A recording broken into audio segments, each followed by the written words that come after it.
प्रधानमंत्री श्री नरेंद्र मोदी साहब।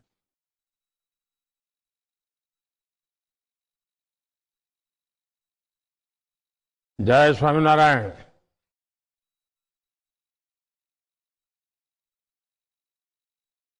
इस पवित्र कार्यक्रम को दिशा दे रहे पूज्य श्री देवकृष्ण दास जी स्वामी, महंत श्री देवप्रसाद दास जी स्वामी, पूज्य धर्मवल्लभ स्वामी जी, कार्यक्रम में उपस्थित सभी पूज्य संतगण, अन्य महानुभाव और मेरे प्यारे नौजवान साथियों, आप सभी को जय स्वामीनारायण। पूज्य शास्त्री जी महाराज श्री धर्मजीवन दास जी स्वामी की प्रेरणा से, उनके आशीर्वाद से राजकोट गुरुकुल के 75 वर्ष हो रहे हैं। मैं राजकोट गुरुकुल के 75 वर्षों की इस यात्रा के लिए आप सभी को हृदय से बहुत बहुत बधाई देता हूं। भगवान श्री स्वामीनारायण, उनके नाम स्मरण से ही एक नव चेतना का संचार होता है। और आज आप सब संतों के सानिध्य में स्वामीनारायण का नाम स्मरण एक अलग ही सौभाग्य का अवसर है। मुझे विश्वास है इस ऐतिहासिक संस्थान का आने वाला भविष्य और भी यशस्वी होगा। इसके योगदान और भी अप्रतिम होंगे। साथियों, श्री स्वामीनारायण गुरुकुल राजकोट की यात्रा के 75 वर्ष ऐसे कालखंड में पूरे हो रहे हैं जब देश अपनी आजादी के 75 वर्ष मना रहा है। ये सुखद संयोग तो है ही, सुखद सुयोग भी है।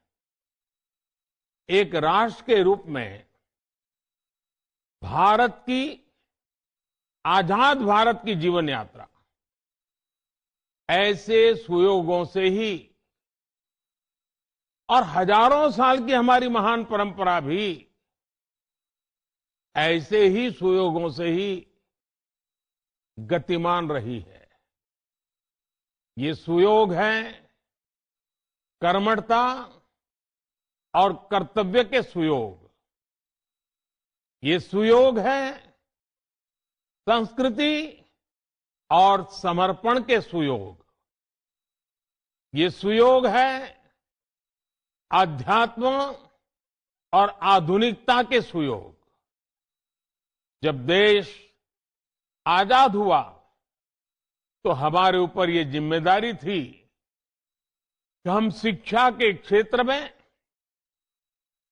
भारत के प्राचीन वैभव और हमारा महान गौरव को पुनर्जीवित करें। लेकिन गुलामी की मानसिकता के दबाव में सरकारें उस दिशा में बढ़ी नहीं, और कुछ बातों में तो उल्टे पैर चली। और इन परिस्थितियों में एक बार फिर हमारे संतों ने, आचार्यों ने देश के प्रति इस कर्तव्य को निभाने का बीड़ा उठाया।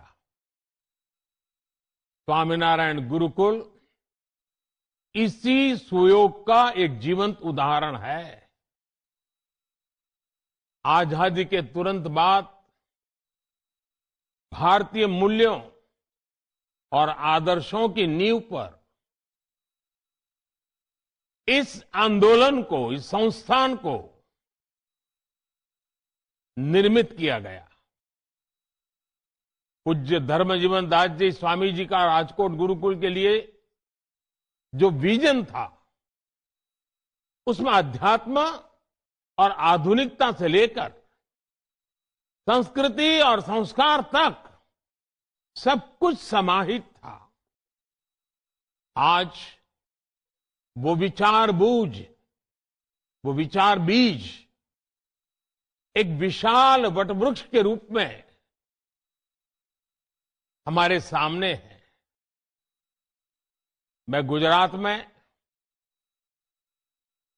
आप सबके बीच में ही रहा हूं, आपी के बीच में पला बढ़ा हूं,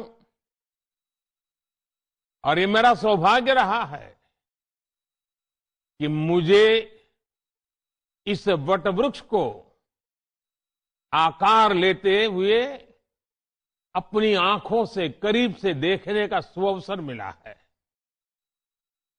इस गुरुकुल के मूल में भगवान स्वामीनारायण की प्रेरणा रही है।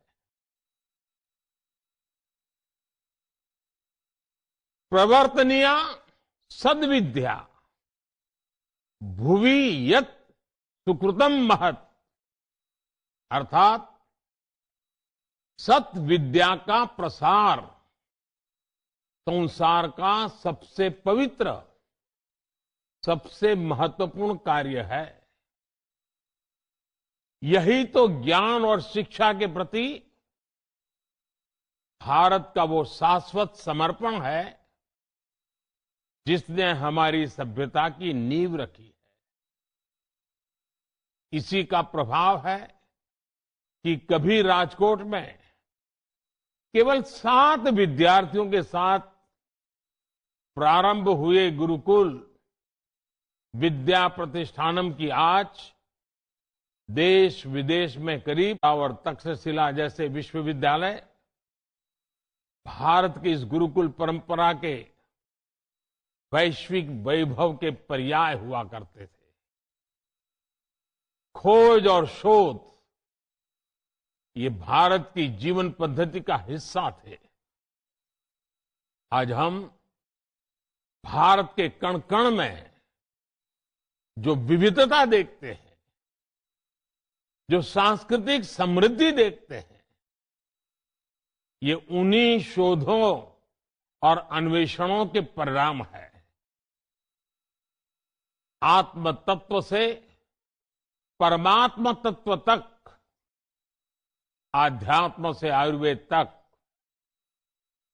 सोशल साइंस से सोलर साइंस तक, मैथ से मेटलर्जी तक और शून्य से अनंत तक हमने हर क्षेत्र में शोध किए, नए निष्कर्ष निकाले। भारत ने अंधकार से भरे उन युगों में मानवता को प्रकाश की वो किरणें दी जिनसे आधुनिक विश्व और आधुनिक विज्ञान की यात्रा शुरू हुई। और इन उपलब्धियों के बीच हमारे गुरुकुलों की एक और शक्ति ने विश्व का मार्ग प्रशस्त किया। जिस कालखंड में विश्व में जेंडर इक्वलिटी जैसे शब्दों का जन्म भी नहीं हुआ था, तब हमारे यहां गार्गी, मैत्रेयी जैसी विदुषियां शास्त्रार्थ करती थी। महर्षि वाल्मीकि के आश्रम में लवकुश के साथ ही आत्रेय भी पढ़ रही थी। मुझे खुशी है कि स्वामीनारायण गुरुकुल इस पुरातन परंपरा को आधुनिक भारत को आगे बढ़ाने के लिए कन्या गुरुकुल की शुरुआत कर रहा है। 75 वर्ष के अमृत महोत्सव में, आजादी के अमृत काल में इस संस्थान की शानदार उपलब्धि होगी और देश के लिए महत्वपूर्ण योगदान भी होगा। साथियों, आप सभी बेहतर तरीके से जानते हैं कि भारत के उज्जवल भविष्य में हमारी आज की शिक्षा व्यवस्था और शिक्षण संस्थानों की कितनी बड़ी भूमिका है। इसलिए आजादी के इस अमृत काल में देश एजुकेशन, इंफ्रास्ट्रक्चर हो या एजुकेशन पॉलिसी, हम हर स्तर पर अधिक गति से, अधिक विस्तार से काम में जुटे रहते हैं। आज देश में बड़े शैक्षिक संस्थानों, IIT, triple IT, IIM, AIIMS जैसे संस्थानों की संख्या में बड़ी वृद्धि हो रही है। 2014 के बाद से मेडिकल कॉलेजों की संख्या में 65% से ज्यादा की बढ़ोतरी हुई है। नई राष्ट्रीय शिक्षा नीति के जरिए देश पहली बार उस शिक्षा व्यवस्था को तैयार कर रहा है जो फॉरवर्ड लुकिंग है, फ्यूचरिस्टिक है। जब नई पीढ़ी बचपन से ही बेहतर शिक्षा व्यवस्था में पलेगी और बढ़ेगी तो देश के लिए आदर्श नागरिकों का निर्माण भी स्वतः होता चला जाएगा। यही आदर्श नागरिक, आदर्श युवा 2047 में, 2047 में, जब देश आजादी के 100 साल मनाता होगा, विकसित भारत के सपने को सिद्धि तक लेकर के जाएंगे। और इसमें निश्चित तौर पर श्री स्वामीनारायण गुरुकुल जैसे शिक्षा संस्थानों का प्रयास बहुत अहम होगा। साथियों, अमृतकाल की अगले 25 वर्षों की यात्रा में आप संतों का आशीर्वाद और आप सभी का साथ बहुत महत्वपूर्ण है। आज भारत में और भारत के संकल्प भी नए हैं, उन संकल्पों की सिद्धि के प्रयास भी नए हैं। आज देश डिजिटल इंडिया, आत्मनिर्भर भारत, वोकल फॉर लोकल, हर जिले में 75 अमृत सरोवरों का निर्माण, एक भारत श्रेष्ठ भारत के विजन को लेकर आगे बढ़ रहा है।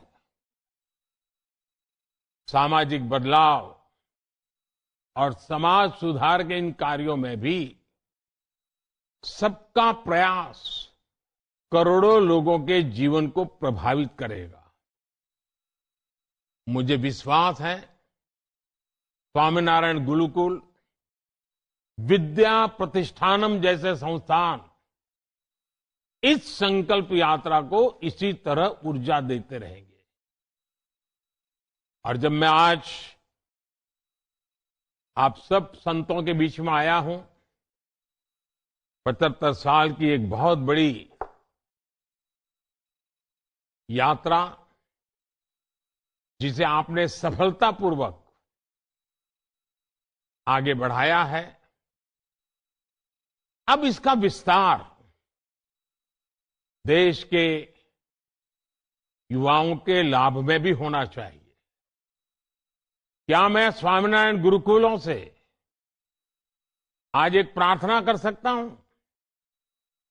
हमारा जो नॉर्थ ईस्ट है, आप तय करें कि हर वर्ष कम से कम 100 युवक 15 दिन के लिए नॉर्थ ईस्ट जाएंगे।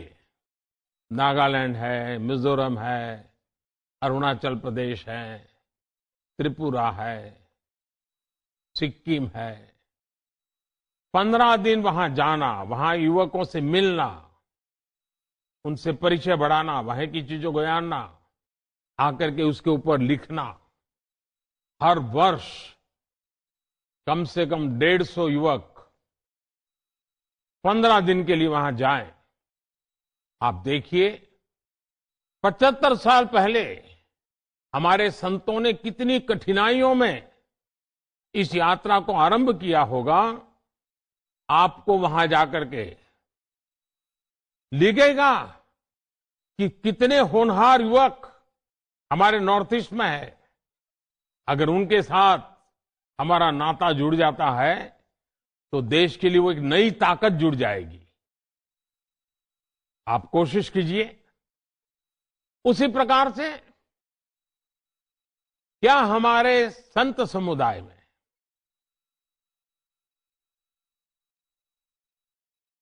मुझे याद है जब बेटी बचाओ अभियान हम कर रहे थे तो छोटी छोटी बालिकाएं मंच पर आकर के 7 मिनट, 8 मिनट, 10 मिनट का बड़ा हृदय द्रावक और बड़े अभिनय के साथ भाषण करती थी, सारे ऑडियंस को रुला देती थी और वो कहती थी, मां के गर्भ में से वो बोलती थी कि मां मुझे मत मारो। भ्रूण हत्या के खिलाफ वो आंदोलन का बहुत बड़ा नेतृत्व हमारी बेटियों ने गुजरात में किया था। क्या हमारे गुरुकुल के विद्यार्थी धरती माता के रूप में लोगों को संबोधित करें कि मैं तुम्हारी मां हूं, मैं तुम्हारे लिए अन्न, फल, फूल सब पैदा करती हूं, मुझे मत मारो। ये फर्टिलाइजर, ये केमिकल, ये दवाइयां, मुझे उसे मुक्ति दो। और प्राकृतिक खेती की तरफ प्रेरित करने के लिए किसानों के बीच में मेरे गुरुकुल के विद्यार्थी इस प्रकार से स्ट्रीट प्ले करे, शेरी नाटक करे। बहुत बड़ा अभियान गुरुकुल हमारे चला सकते हैं। और मुझे खुशी है कि गुजरात के हमारे गवर्नर श्रीमान आचार्य देवव्रत जी के नेतृत्व में प्राकृतिक खेती का बहुत बड़ा अभियान चला है। आप भी जैसे मनुष्य को व्यसन से मुक्ति का अभियान चला रहे हैं, वैसे ही धरती माता को इस प्रकार के जहर से मुक्ति का प्रण लेने के लिए किसानों को प्रेरित करने का काम कर सकते हैं। क्योंकि गुरुकुलों में जो लोग आते हैं वो मूल गांव से, किसानी परिवार से आते हैं। उनके माध्यम से बात बड़ी सरलता से पहुंच सकती है। तो आजादी के इस अमृत काल में हमारे गुरुकुल, हमारे संस्कारित शिक्षित युवक उज्जवल भविष्य के लिए, पर्यावरण की रक्षा के लिए, एक भारत श्रेष्ठ भारत के सपने को साकार करने के लिए अनेक नए विचारों, आदर्शों, संकल्पों को लेकर के चल सकते हैं। और मुझे विश्वास है स्वामीनारायण परंपरा की मेरे लिए बड़ा सौभाग्य रहा है कि स्वामीनारायण परंपरा में जब भी मैं आपसे मिला हूं, जो भी मांगा है आप सबने पूरा किया है। आज जब मैं इन चीजों को मांग रहा हूं, मुझे विश्वास है आप भी इसको पूरा करेंगे और गुजरात का नाम तो रोशन होगा ही होगा, भावी पीढ़ी का जीवन आसान होगा। फिर एक बार आप सबका बहुत बहुत धन्यवाद। जय स्वामीनारायण। आप सुन रहे